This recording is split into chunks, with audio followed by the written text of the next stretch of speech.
များက notebook LM ကို project အသုံးသက်ချင်တယ်ဆိုရင်ဒီ6ချက်ကိုကောင်းကောင်းအရင်သိထားဖို့လိုပါတယ် 1. Customize instruction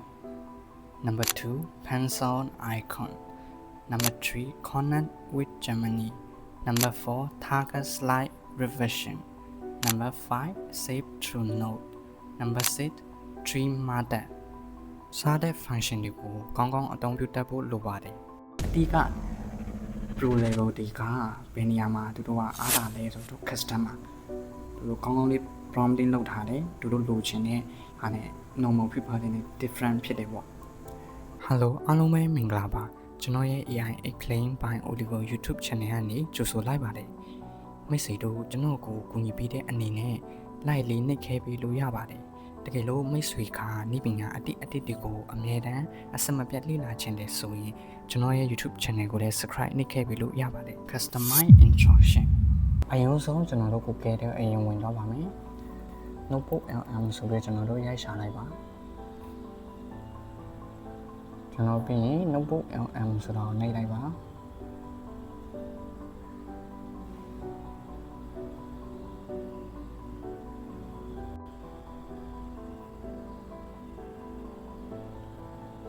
ကျွန်တော်တို့ဥပမာ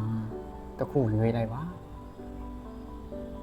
ခင်ဗျားတို့ဖန်တီးထားတဲ့ notebook LM တစ်ခုကိုရွေးလိုက်ပါ custom instruction ကိုကြည့်ဖို့အတွက်ကျွန်တော်တို့ဒီရဲ့ confusion notebook ဆိုတာကိုနှိပ်လိုက်ပါဒီထဲဝင်တော့ပါမယ်ကျွန်တော်တို့ဝင်တော့ပြီးဆိုရင်တော့ဒီလိုတွေ့ရနိုင်မယ်ပေါ့နော်ကျွန်တော်တို့ဒီမှာဆိုရင် device ရှိမယ် landing guide ရှိမယ် custom ရှိမယ်ပေါ့နော် okay တော့တာမန်လို့အများစုကဒီတို့ကတော့ device သုံးကြရပေါ့နော်တို့landing guide တွေတော့မလုပ်ရမယ်လေတို့မတည်ဘူးเนาะရှိရဆိုတာ custom ဆိုတာလည်းရှိရပေါ့เนาะဒါကိုစိတ်ကြိုက်ပြင်လို့ရတယ်ပေါ့ဟိုကဘယ်လိုမျိုး output မျိုးလိုချင်လဲပေါ့ဟိုကဘယ်လို reset မျိုးလိုချင်လဲကိုရဲ့ style ကိုရေးလို့ရတယ်ကို prompt ကိုသုံးချင်တဲ့ prompt လေးရေးပြီးလို့ရတယ်ပေါ့เนาะနောက်တစ်ခုက response length ဆိုတာကဒါကို reset ဘလောက်အများကြီးထွက်စီချင်လဲတူလေးနဲ့ပဲလားတကြောင်နဲ့ပဲထွက်စီချင်တာလားဒါမှမဟုတ်တဲ့အရှိပေါ့နော်အရှိထွက်စီရှင်တာလားဆိုပြီးရွေးလို့ရတယ်ပေါ့နော်ကျွန်တော်တို့ရွေးပြီးကျွန်တော်ရွေးပြီးဆိုရင်ကျွန်တော် save လိုက်ပဲပေါ့နော် custom ဆိုရင် prompt ပြရတယ်ပေါ့နော်ကိုလိုချင်တဲ့ reset မျိုးရဖို့အတွက်ကျွန်တော် prompt ပြရတယ်ရယ် landing guide ဆိုရင်ကျွန်တော် save လုပ်ရပါတယ်ဒါကကြတော့တမန် user တွေနဲ့ပါကွာလဲဆိုရင်အများကြီးကွာပါတယ်ခင်ဗျားကဒီ chat box မှာကိုဘလောက်မီကိုလိုချင်တဲ့အဖြေမရဘူးဆိုရင်ဒီနေရာမှာ custom လာလုပ်ရတယ်ပေါ့နော်ကိုဒီလိုမျိုးအဖြေလိုချင်တယ်ဟုတ်ပြီငါကတခုမေးလိုက်ပြီဆိုရင်ငါ့ကိုနောက်ဆုံးမှာမေးခွန်း3ခုနဲ့ငါ့ကိုပြန်မေးပြီဆိုပြီးကျွန်တော် customize လုပ်ရတယ်ပေါ့နော် okay Number 2 pencil icon ဒီမှာဆိုရင်ကျွန်တော်ခဲတံပုံစံ icon လေးနဲ့တွေ့ရမယ်ပေါ့နော်ကျွန်တော်ဒီ audio overview မှာဆိုရင်ခဲတံ icon ကိုနှိပ်ကြည့်မယ်ကျွန်တော်နှိပ်လိုက်ပြီဆိုရင်ဒီလိုတွေ့ရလိမ့်မယ်ပေါ့နော်ဒီမှာ format ကျွန်တော် format မှာ၄ခုရှိရဲကျွန်တော်ကြိုက်တာရွေးလို့ရတယ် language မှာလည်းကျွန်တော်တို့ကြိုက်တဲ့ဘာသာစကားနဲ့ကျွန်တော်တို့နားထောင်လို့ရတယ်နော်ကျွန်တော်မြန်မာစကားနဲ့ပဲနားထောင်တာဒါမှမဟုတ်ကျွန်တော်ဘာသာစကားလေ့လာတယ်ကျွန်တော်တရုတ်နဲ့ပဲနားထောင်တာကျွန်တော်ဆိုရင်ကျွန်တော်တရုတ်ရွေးပေးလို့ရတယ်ပေါ့နော်ဒါမှမဟုတ်ကျွန်တော်အင်္ဂလိပ်နဲ့နားထောင်တာကျွန်တော်အင်္ဂလိပ်ရွေးပေးလို့ရတယ်ကျွန်တော်ကိုကြိုက်တဲ့ဘာသာစကားနဲ့နားထောင်လို့ရတယ်ပေါ့โอเคကျွန်တော်ဒီမှာဆိုရင် lunch ကျွန်တော်တို့ဒီရဲ့ audio ကိုမိနစ်အနည်းငယ်တော့ပဲနားထောင်ချင်တာဒါမှမဟုတ်ပဲအရှိပေါ့နော်18 20မိနစ်လောက်နားထောင်ချင်တာလားပေါ့ဒီနေရာမှာကျွန်တော် custom ကျွန်တော်တို့စိတ်ကြိုက်ကျွန်တော်နားထောင်တော့လို့ကျွန်တော်တို့ prompt ရေးပြီးလို့ရတယ်ပေါ့နော်ဒီနေရာမှာ AI ကဘာကို focus ထားတင်လဲဘယ်လိုပြောတင်လဲဘယ်လိုပုံစံနဲ့ပြောတင်လဲဘယ်သူအနေနဲ့လုပ်ပေးပြီးတော့ပြောတင်လဲပေါ့နော်ကျောင်းသားတရားအနေနဲ့ပြောပြပါဘုတို့အတွက်အနေနဲ့ပြောပြမှလည်းဒါမှမဟုတ်ဒီကလေးတယောက်အတွက်ပြောပြပါဆိုရင်ကျွန်တော်တို့ customize လုပ်လို့ရတယ်ပေါ့နော်အတိက pro level တွေကဘယ်နေရာမှာသူတို့ကအားသာလဲဆိုတော့ customer သူတို့ကောင်းကောင်းလေး prompting လုပ်ထားတယ်သူတို့လိုချင်တဲ့ဟာနဲ့ normal people တွေနဲ့ different ဖြစ်တယ်ပေါ့ okay ကျွန်တော် format မှာဆိုရင်၄ခုရှိပေါ့နော် deep dive ဆိုတာကကျွန်တော်တို့ဒီလိုကြာနားထောင်ခြင်းဆိုရင်ကျွန်တော်ဒီရဲ့ form ကိုယူလို့ရတယ်ဒါမှမဟုတ်ကျွန်တော်တို့အကျဉ်းဖြင့် overview 10မိနစ်2မိနစ်လောက်ပဲနားထောင်ခြင်းဆိုရင်ကျွန်တော်တို့ brief တရားရွေးပေးလို့ရတယ်ပေါ့နော် okay credit လာမလို့ attend ထားတယ် credit okay ကျွန်တော်ဒီ credit ဟာဆိုရင်ကျွန်တော်တို့နားထောင်တယ်ပြီးတော့ အဲ့ဒီရဲ့စကားပြောတဲ့လူကကျွန်တော်တို့ feedback ပြန်ပေးရပေါ့နော်ကိုအတွက်ဘယ်လို improve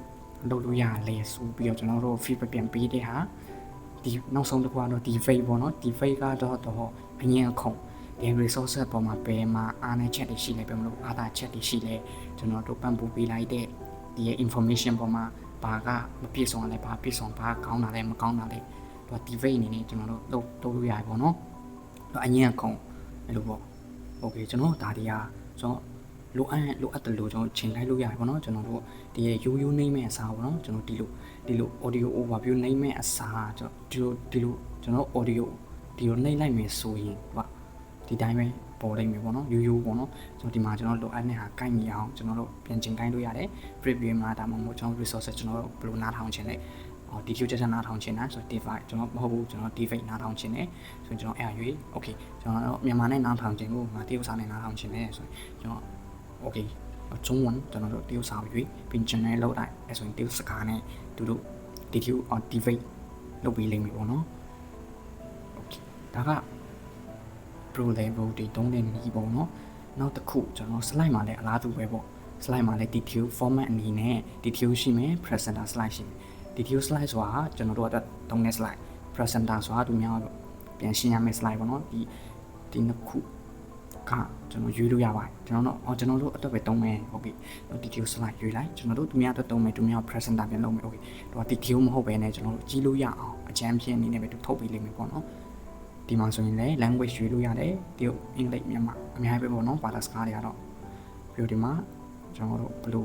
့ဘယ်လိုပုံစံနဲ့လဲအတူလာကျွန်တော် slide ကို၄-၅ချက်လောက်ပဲရှိရှင်တာဒါမှမဟုတ်ပဲကျွန်တော်တို့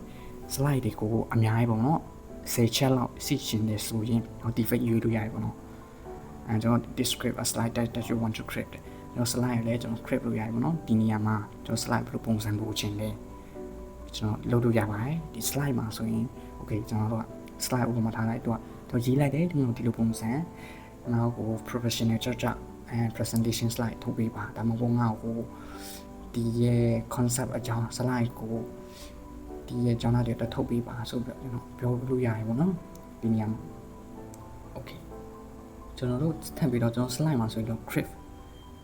တော့ကျွန်တော်နှိပ်လိုက်ဆိုတော့အဆဆုံးဖန်တီးပေးပေါ့နော်ကျွန်တော်တို့ okay ကျွန်တော် slide တွေမကြိုက်ဘူးကျွန်တော်ဥပမာကျွန်တော် slide 10ချက်ရှိတယ်ဆိုပါဆိုကျွန်တော်တို့က slide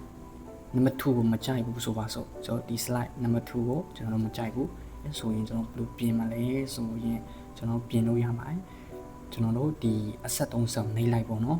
ဒီအဆက်30နှိပ်လိုက်ဒီ revise ဆိုတာတွေ့ရလိမ့်မယ်ပေါ့နော်တော့ app revise ကိုနှိပ်လိုက်ပေါ့အဲဆိုရင်ကျွန်တော်ဘယ် slide မကြိုက်လဲကျွန်တော်တို့တခုချင်းစီပြင်လို့ရတယ်ပေါ့နော်ကျွန်တော်အစနဲ့အဆုံးပြင်ဆင်မလို့ပဲねကျွန်တော်တခုချင်းစီပြင်လို့ရပါအဲအကြောင်းကျွန်တော်အချိန်တော်တော်လေးတက်တာရောနော် okay ကျွန်တော် audio or video overview ပေါ့နော်ကျွန်တော် video ထုတ်မှာဒီ concept နဲ့ပတ်သက်ပြီးတော့ကျွန်တော် video ထုတ်မှာလားပေါ့ဒီမှာကကျွန်တော်တို့ရိုးနှိမ့်လိုက်ရင်ကျွန်တော်တို့သွားကြပါမယ်ထွက်လာလိမ့်မယ်ကျွန်တော်တို့ ਨੇ ကိုက်ညီမလားမကိုက်ညီမလားမသိဘူးပေါ့နော်ကျွန်တော် okay customize လုပ်ပြီးတော့ကျွန်တော်တို့ prompt တွေရေးမယ်ဒီဟာတွေရွေးမယ်ဆိုရင်ကျွန်တော်တို့ video က normal တော့တော်တော်ပိုကောင်းတယ်ပေါ့နော် okay ကျွန်တော် explainer ရွေးမလားဒါမှမဟုတ် break overview နေပဲကြည့်မှာလား okay ဒီနေရာမှာ style virtual style ဒီ video ဖြစ်တဲ့အတွက်သူက screen ပေါ်မှာပေါ်တဲ့ style ကိုတော့ရွေးခိုင်းပေါ့နော် custom လုပ်လို့ရတယ်ကျွန်တော်တို့ custom လုပ်မယ်ဆိုရင် describe a custom virtual style ကျွန်တော်တို့ဒီ screen မှာဘယ်လိုပေါ်စေချင်တာလဲ okay ကျွန်တော်ရွေးပြီးလို့ရတယ်ကျွန်တော်ဒီလိုပုံလေးတွေကျွန်တော်ဒီလို style လေးကြိုက်တယ်ဒီလို design လေးကြိုက်တယ်ကျွန်တော်အဲ့လိုပြောပြလို့ရတယ်ဒီမှာဒီနေရာမှာကျတော့ AI ကိုပဲပုံမှာ target ထားခြင်းလဲပေါ့နော်ဘယ်ဟာကိုအဓိကထားပြီးပြောစီခြင်းလဲကျွန်တော် customize လုပ်လို့ရတယ်ပေါ့နော်မလုပ်လဲရတယ်ဒါပေမဲ့ကိုကမလုပ်ဘူးဆိုရင်ကိုလိုချင်တဲ့ဟာရမှာမဟုတ်ပေါ့နော်ဟောချပန်းပဲရမှာပေါ့ဒီမှာဆို class ရှိမယ် whiteboard ရှိမယ်ဒီမှာ animation တွေအများကြီးရှိပေါ့နော်ကိုအဆင်ပြေတဲ့ဟာကိုကြိုက်တဲ့ဟာရွေးလို့ရတယ်ပေါ့နော်ဒီနေရာမှာလည်းအထူးတစ်ဖြစ်ကတတိထားရမှာကတချို့တော့ဥပမာ paper craft ရေးပဲဆိုပါစို့တချို့တော့ concept ပြ paper craft နဲ့မကိုက်ညီတဲ့အတွက်သူထွက်လာရင်အဲ့လောက်ထိ reset မကောင်းပေါ့နော်ကိုကပြန်ကြည့်ရတော့ကိုရဲ့ပေးထားတဲ့ information ကဘာကြောင့်လဲဟောက AI အကြောင်းဆိုရင်ကျွန်တော် AI ဘာညာဆိုရင်ကျွန်တော် YouTube ပဲဆိုရင်ကျွန်တော် classic တမမ whiteboard အနေနဲ့တုံးလို့ရတယ်ဆိုတော့မဟုတ်ဘူးကျွန်တော်တို့ history ဘာညာတမဆက်လန်အကြောင်းတမကျွန်တော်တို့ရဲ့ဒီပေါ့ဆက်လန်အကြောင်းဆိုတော့ paper craft ရွေးလို့ရတယ်ဒီဟာတွေရွေးလို့ရတယ်ပေါ့နော်ကျွန်တော်အဓိကတော့ကျွန်တော်တို့ resources ပုံမူတည်ပြီးတော့ကျွန်တော်တို့ဒါရွေးပေးရမှာပေါ့ okay ဒီနေရာမှာလည်းပဲရိုးရိုးသုံးနေလူနဲ့ pro ကြကြသုံးနေလူကတော်တော်လေးကွာပါတယ် reset အနေနဲ့ okay ခင်ဗျားတို့က pro level လောက်သုံးချင်နေဆိုရင်တော့ဒီလိုလေးလုပ်ဖို့ကျွန်တော်အကြံပေးပါတယ်နောက်တစ်ခုအနေနဲ့ mind map တော့ဘာမှလုပ်လို့မရပါဘူးကျွန်တော်နှိပ်လိုက် mind map ပဲထားမှာကျွန်တော် customize လုပ်လို့မရဘူးပေါ့ကျွန်တော် report မှာလုပ်လို့ရတယ်ကျွန်တော်တို့ report မှာဆိုရင်ကိုယ့်ဘက်ကို customize ကို pro မျိုးလိုချင်တယ်ကျွန်တော်တို့လုပ်လို့ရတယ်ထပ်ပြီးတော့ကျွန်တော်တို့ format ယူလို့ရတယ် format မှာဆိုရင်၄ခုရှိရပေါ့နော် brief study and plot တော့ပြရွေးမှာလဲကျွန်တော် report okay ကျွန်တော်ဒါရွေးမယ်ကျွန်တော်တို့အတွက်ဒါမှမဟုတ် brief overview အတွက်ကျွန်တော်ဒါရွေးမယ်ဒါမှမဟုတ်ကျွန်တော် study လာဖို့အတွက်ကျွန်တော်ဒါရွေးမယ်ဒါမှမဟုတ်ကျွန်တော်တို့ရဲ့ဘယ်လိုပြောမလဲကျွန်တော် Facebook ကိုပြန်တင်ချင်တယ်ကျွန်တော်လေ့လာထားတဲ့ knowledge တွေကိုကျွန်တော် blog post ဆိုပြီးကျွန်တော်ရွေးလို့ရတယ်ပေါ့နော်ဒီအောက်က subject format ဆိုတာကတော့ AI auto generate လုပ်ပေးရပါတော့ဘယ်ဟာနဲ့ကိုက်ညီဆုံးလဲသူကကျွန်တော်တို့ရဲ့ resources ကိုကြည့်ပြီးတော့မင်း resources ကဒီ format တွေနဲ့ကိုက်ညီဒီဟာနဲ့တောင်းဖို့အဆင်ပြေဆိုတော့ recommend ပေးထားပြီပေါ့နော်ကျွန်တော်ဒီဟာလေးတုံးလို့ရတယ်ပေါ့ okay ကျွန်တော်တို့ report ပြီးတော့ပေါ့ flag မှာလည်းအလားတူပဲ flag မှာဆိုရင် customize flag ကျွန်တော်တို့ရဲ့ flag ကိုအရေးအတွက်ကျွန်တော်တို့ရွေးချယ်လို့ရ view ဆိုရင်10ကတ်လောက်ပဲ standard ဆိုရင်အကန့်50လောက်ရှိမယ် mode ဆိုရင်50လောက်ပိုမယ်ပေါ့ကျွန်တော် flag အနေနဲ့ဒီ level difficult ကကျတော့ကျွန်တော် easy ယူမှာ medium hard ဒါတော့လွယ်လေးပါပဲကျွန်တော်ခင်ဗျားတို့ကြည့်လိုက်တော့ချက်ချင်းတပေါ်ပေါက်သွားလိမ့်မယ်ပေါ့နောက် flag ကိုကျွန်တော်ဘယ်လိုလုပ်ချင်လဲဥပမာထားလိုက်ပါတော့ကျွန်တော် example တစ်ခုနဲ့ပြောပြမယ် flag မှာဆိုရင်ကျွန်တော်ဥပမာကျွန်တော်အင်္ဂလိပ်စာလေ့လာတယ်ဒီရဲ့ဘာစာအုပ်နဲ့လေ့လာလဲဆိုရင်တော့ဒီရဲ့English vocabulary in use okay ကျွန်တော် English vocabulary in use ရဲ့သင်ခန်းစာ number 1 unit 1ကိုကျွန်တော်ကဒီ flag လောက်ချင်တယ်ဒီရဲ့ vocab ပေါ့နော် vocabulary ကိုလောက်ချင်တယ်ဆိုရင်ကျွန်တော်ဒီနေရာမှာကျွန်တော် vocabulary လောက်ချင်တယ်ကျွန်တော်ဒီ flag from and ကိုကျွန်တော်တို့မြန်မာလိုမီးဒါမှကျွန်တော်မြန်မာလိုမေးပြီးပေါ့နော်ပြီးတော့ back end ကိုကြတော့ကျွန်တော်တို့ကိုအင်္ဂလိပ်လိုထည့်ထားပြီးကျွန်တော်တို့အလွယ်တကူ memorizing လုပ်လို့ရပါတော့ကျွန်တော်တို့ကဟို website ဒီ website flag လုပ်ဖို့ website တက်တက်တွားစရာမလိုတော့ဒီညမှာဆိုရင်ကိုစိတ်ကြိုက် customize လုပ်လို့ရတယ်ပေါ့ flag ပြီးမယ်ဒီမှာ question နဲ့အဲ့လိုပါပဲ question နဲ့ flag နဲ့တူတူပဲပေါ့နော်ဒီမှာလည်းကိုကြိုက် question မှာကြတော့ဘယ်လို question လဲပေါ့နော် multiple choice ဒါမှမဟုတ်တော့မေးခွန်းတော့အဲ့လိုတွေမေးပေါ့နော်ကျွန်တော်တို့ပြီးတော့ infographic မှာလည်းကျွန်တော်တို့ဘယ်လိုပုံစံလိုချင်လဲ infographic ကကျ slide ထုတ်တဲ့ပုံစံနဲ့တူတယ်သူကဒါပေမဲ့ infographic ဆိုတာကျွန်တော် video number 1မှာကျွန်တော်ရှင်းပြခဲ့ပြီးတော့ပြီပေါ့နော်ခင်ဗျားတို့မကြည့်ရတဲ့ဆိုတော့တွားကြည့်လို့ရပါတယ်ဟိုဒီမှာဆိုရင် detail ရွေးလို့ရတယ်ဒီဟာတွေရွေးလို့ရတယ်ပြီးတော့ဒါမှမဟုတ်ကျွန်တော်တို့ infographic တော့ကျွန်တော်တို့ AI ChatGPT ကိုပြောကျွန်တော်တို့လိုချင်တဲ့ဟာကိုဒီနေရာမှာ prompt နေလိုက်ဆိုရင်ကျွန်တော် infographic ကိုကျွန်တော်လိုချင်တဲ့ပုံစံကျွန်တော်အလွယ်တကူရရပါတော့ infographic ရှိမယ်ကျွန်တော် table မှာလည်းအဲ့လိုပဲ table မှာတော့ customize ပဲလုပ်လို့ရပါတော့တခုတည်းတော့ prompt ပဲရေးလို့ရတယ်ကျွန်တော်တို့လိုချင်တဲ့ format ပုံစံကိုပြောပြလိုက်တော့ table အနေနဲ့ပြီးလိုက်မယ်ပေါ့နော် okay ကျွန်တော်ဒီတောင် example တစ်ခုနဲ့ပြောပြမယ်ဥပမာကျွန်တော်တို့စီးပွားရေးတစ်ခုလုပ်တယ်ကျွန်တော်တို့ဈေးနှုန်းတွေကိုရေးရင်ချင်းတယ်ဒီလနဲ့ပြီးခဲ့တဲ့လရဲ့အမြတ်ကိုကျွန်တော်တို့နိုင်ရှင်ချင်းတယ်ဆိုရင် okay ငါ့ကိုဒါပေမဲ့ information အရင်ပို့ပေးရမှာပေါ့နော်ဒီလရဲ့အမြတ်နဲ့နောက်လအောင်ဒီလရဲ့အမြတ်နဲ့ပြီးခဲ့တဲ့တလရဲ့အမြတ်နဲ့ပေါ့ကျွန်တော်အဲ့လို information ပို့ပြီးဆိုတော့ဒီမှာမြင်လိုက်ဒီလရဲ့အမြတ်နဲ့ပြီးခဲ့တဲ့လအမြတ်ကဘယ်လောက်ကွာခြားလဲဘယ်လိုတွေရှိလဲကျွန်တော်အဲ့လိုမေးလို့ရတယ်ပေါ့ဒါမှမဟုတ်ကျွန်တော်တို့အမြတ်ကဘယ်လောက်ရှိလဲချက်ချင်းမေးလို့ရတယ်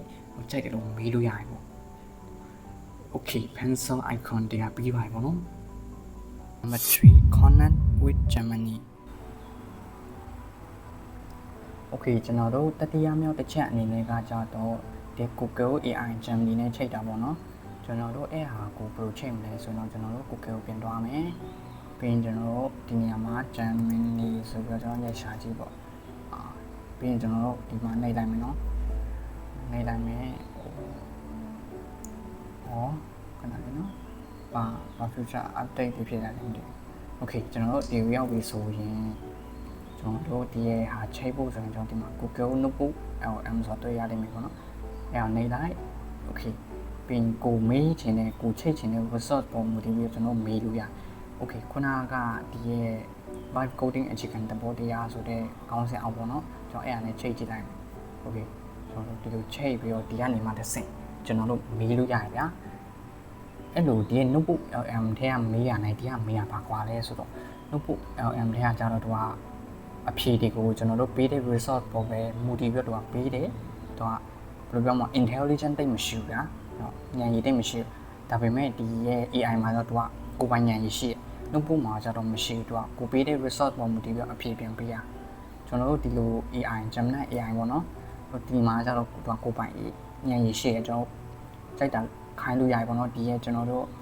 ခုနချိတ်ထားတဲ့ notebook နဲ့ okay ကျွန်တော်ဒီကိစ္စနဲ့ပတ်သက်ပြီးတော့ကျွန်တော်တို့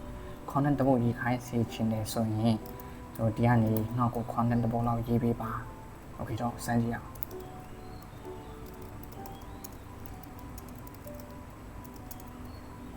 Write for content tab for Facebook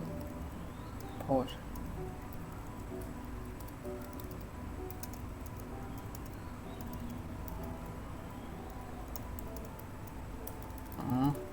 begin now ကိုတော့ရ begin now okay ကျွန်တော်ဒီလိုကြိုက်တာရေးလို့ရပါတော့ဒီလိုလုပ်မယ်ဆိုရင်သူက content တစ်ပုဒ်ရေးပြီးဗျာကျွန်တော် notebook အောင်ထဲမှာကြာတော့ကျွန်တော် content ရေးခိုင်းရင်သူကအဲ့လိုဒီမကောင်းဘူးဒီကနေရေးခိုင်းရင်သူကကောင်းတယ်ပေါ့နော် okay ကျွန်တော်တတိယမြောက်တစ်ချက်တော့ပြီးသွားပြီပေါ့နော်ကျွန်တော်တို့စတုထမြောက်အနေနဲ့ save to note ပေါ့နော်အဲ့ဒါကပါလဲဆိုတော့ကျွန်တော်တို့ဒီနေရာမှာကျွန်တော်ချက်ပေါက်မှာပေါ့နော်ကျွန်တော်မေးခွန်းမေးတာပဲဖြစ်ဖြစ်ကျွန်တော်မေးရပါတော့ okay ကျွန်တော် okay မေးကြည့်အောင်ငါကိုအခန်း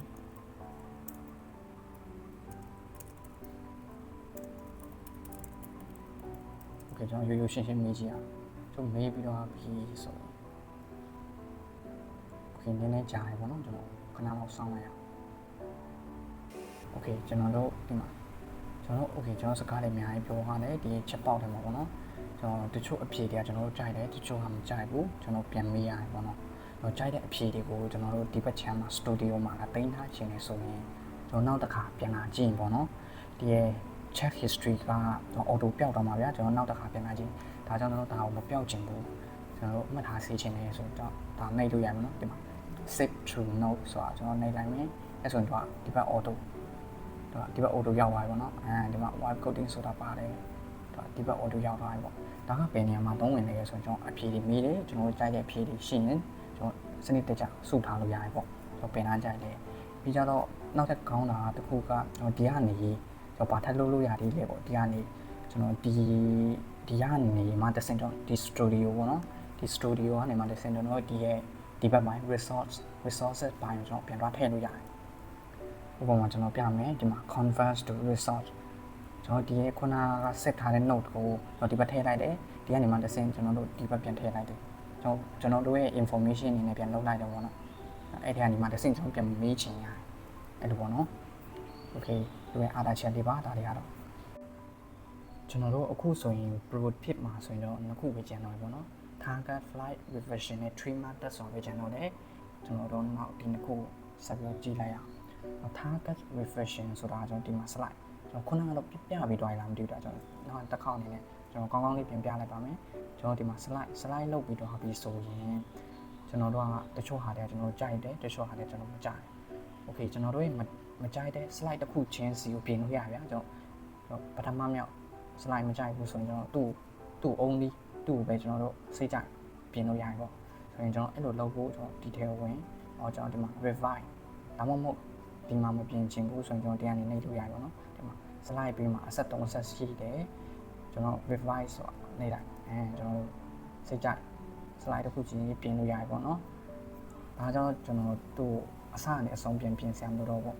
မဟုတ်ရင်ကျွန်တော်တို့ကမိနစ်ပိုင်းစောင့်ရအောင်ပါလေသူက slide အကုန်ပိုင်းပြီးဖို့ဆိုရင်ဒါကြောင့်ကျွန်တော်တစ်ခုချင်းစီပြင်အချိန်နဲ့ကုန်တက်တာ okay ကျွန်တော်တို့စမ်းကြည့်ရအောင်ဟုတ်ဒါကသူ့ရဲ့အဖွင့်ပိုင်းပေါ့နော်ကျွန်တော်တို့နည်းနည်းပါးစမ်းကြည့်ရအောင်ပေါ့နော်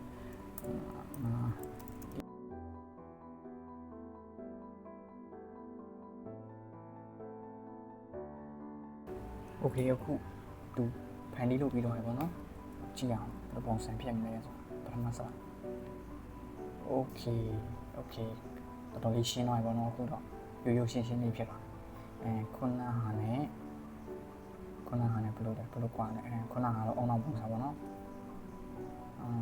သူအတစ်ဖန်တီးလိုက်တာတော့ဒီရိုးရိုးရှင်းရှင်းလေးပဲပေါ့အစားသားလေးပဲပေါ့ကျွန်တော်တပုံချင်းပြင်လို့ရပါတော့အချိန်အကြာကြီးစောင့်ကြမလို့ okay ဒါကတော့ number 5 tip ပါကျွန်တော် number 6ကိုတွားကြည့်လိုက်အောင်ကျွန်တော်တို့အခုဆိုရင်နောက်ဆုံးတစ်ခုနဲ့အရေးကြီးဆုံးအပိုင်းရောက်လာပြီပေါ့နော်အဲ့ဒါဘာလဲဆိုရင်တော့ dream method number 1က courage ကျွန်တော်စစ်ထုတ်တာ number 2က land လေးလာတာပေါ့နော် number 3က act လက်တွေ့သုံးပြီးပါပေါ့နော် apply နေတယ်ပဲပေါ့ okay ဒီ dream method ကိုဘယ်လိုသုံးမှာလဲကျွန်တော်တို့ဒီ notebook LM ကိုကျွန်တော်တို့ဒီ resources ရွေးချယ်တဲ့အခါမှာတချို့လူတွေကရှိကောင်းရှိမယ်ကိုယ့်ရဲ့ resources ကိုထည့်မယ်ကျွန်တော် YouTube video ကနေတပုတ်လေ့လာခြင်း YouTube video link ကိုထည့်မယ်ဒါမှမဟုတ်တချို့လူကတော့ PDF file နဲ့ပဲထည့်မယ်အဲ့လိုဆိုရင်တော့စစ်ပြီဒါပေမဲ့တချို့လူကကျွန်တော်ဒီရဲ့ notebook LM မှာကျွန်တော်တို့ AI ကိုကျွန်တော်မေးခိုင်းလို့ရပြီဗျာ okay ကျွန်တော်ဥပမာနဲ့ပြမယ်ကျွန်တော် AI ကိုကျွန်တော်တို့လူချင်းတဲ့ resources ကိုရှာခိုင်းလို့ရတယ်ဟုတ်ဒီရဲ့ချက်ပေါက်မှာကျွန်တော် vibe coding ဆိုပြီးကျွန်တော်ရိုက်ထည့်လိုက်မယ် vibe coding ပေါ့နော်ဒီချက်ပေါက်မှာအဲ့လိုဆိုရင်ကျွန်တော် okay နှိပ်လိုက်မယ်ဒါဆိုရင် AI ကတော့ auto ဒီရဲ့ internet ပေါ်က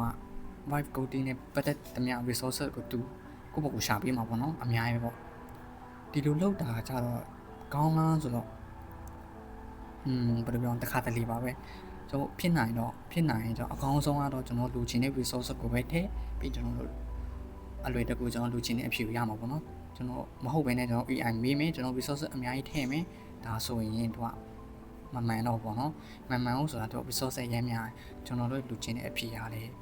ရမှာမဟုတ်ပေါ့ဒီမှာဆိုရင်ကျွန်တော် AI ရှာခိုင်းလိုက်တယ် okay ကျွန်တော် import လုပ်မယ်ဆိုရင်တော့ auto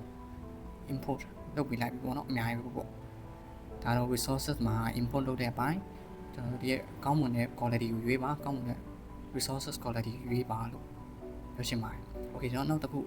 လေ့လာတဲ့နေရာပေါ့နော်တော့တော်တော်များများပြောပြီးတော့ရပြီနော်အရှိပိုင်းကဘယ်လိုလေ့လာရမလဲဆိုတော့ကျွန်တော်ဒီမှာဆိုရင် audio overview 3 studio မှာဆိုရင်ကျွန်တော်တို့ရဲ့ information ပုံမူတည်ပြီးတော့ကိုင်းညီမဲ့ဟာကိုတုံးပြီးတော့စာတိလာတာမြန်တတ်တယ်ပေါ့နော်ဒီလေ့လာပိုင်းမှာတော့ထွေထွေတူကျွန်တော်ပြောစရာမလိုပါဘူးနောက်တစ်ခုအနေနဲ့ landing ပေါ့နော်ကျွန်တော်တို့ landing ပေါ့ကျွန်တော်တို့လက်တွေ့တုံးချတာ apply okay ကျွန်တော်တို့ဘာမစိုးလေ့လာရင်ကျွန်တော်လက်တွေ့တုံးချဖို့လိုတယ်ပေါ့နော်ဥပမာထားလိုက်ကျွန်တော်လေ့လာတာလည်းလက်တွေ့တုံးချဖို့ပဲလေ့လာဖို့ကျွန်တော် marketing ပဲလေ့လာတာဖြစ်ဖြစ်ကျွန်တော်တို့ဒီစာအုပ်ဒီမှာ team and grow rate ဒါမှမဟုတ် motivation တက်ကြံစာအုပ်တာပဲဖတ်တာပဲဖြစ်ဖြစ် okay ကျွန်တော်တို့ဒီလက်တွေ့တုံးချတဲ့နီးဒီမှာကျွန်တော်တို့အလွယ်တကူလက်တွေ့တုံးချဖို့ရခိုင်နှုန်းပုံများပေါ့ okay ကျွန်တော်လက်တွေ့တုံးချဖို့ဆိုရင်ကျွန်တော်ဘာလုပ်ရမှာလဲကျွန်တော်ဒီရဲ့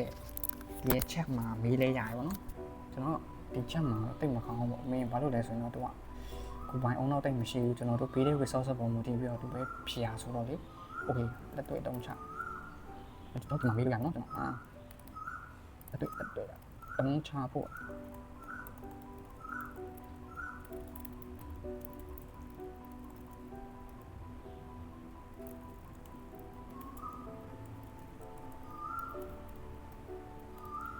ကျွန်တော်မေးပြီးတော့ကျွန်တော်မေးလို့ရပါတော့အဲ့ဆိုရင်တို့ကတော့